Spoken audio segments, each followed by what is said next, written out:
আর নামাজটা কবুলিয়াত নামাজ হলো, জোরে কোন সুবহানাল্লাহ সুবহানাল্লাহ। কিছুগুলি ইমাম আছে দেখবেন এই যে রাখতে যে থইছে মাশাআল্লাহ, এই দেওয়ার পরে না এরও পড়া মাশাআল্লাহ এরও মানে তার কাছে বালা একজন পড়বো দ্বিতীয়বার নামাজ পড়বো বেশি কইতেছেন কেন ভাবতেছেন কথা।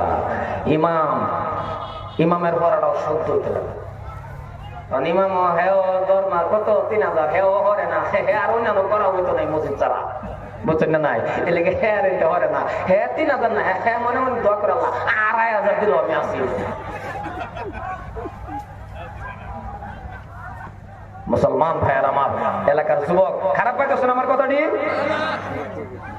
24 ঘন্টা রাতে দিনে একটা মাদ্রাসা পড়া ছাত্ররে এই তো বলা হলে এটা কথা জানিয়ে দোয়া করে দেন বেশি এটা করলে এটা ওই বই যারা কথা এটা করবো স্বাভাবিক কথা। গোটকা সিগল লেগে বলছে নাকি কাটা জানে। মুসলমান ভাইয়ের আমার, ধর্মা একটু হাতিয়াটা বাড়াই দিবেন। আমরা তো সবাই দোষ, আমরা আলিমুল আমার চতুর্দিকটা দোষ। স্পিডে আটতে গেলে দোষ, লাহা গেলে দোষ। স্পিডে আটতে গেলে হুজুর কই দাওয়াতের লেগে বলে আমরা আটতে যাই স্পিডে, আসতে গেলে হুজুর কই খাইছো কোন বাজারে, আসতে গেলে হুজুর কই ছয়ছো কত জায়গা ছয়ছো বলে, খাওয়ারে বলে ছয়ছি। আর স্পিডে গেলে হুজুর দাওয়াত তো মুসলমান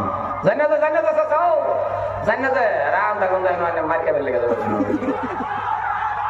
লা ইলাহা ইল্লাল্লাহ জানা যায়, লা ইলাহা ইল্লাল্লাহ মুহাম্মাদুর রাসূলুল্লাহ।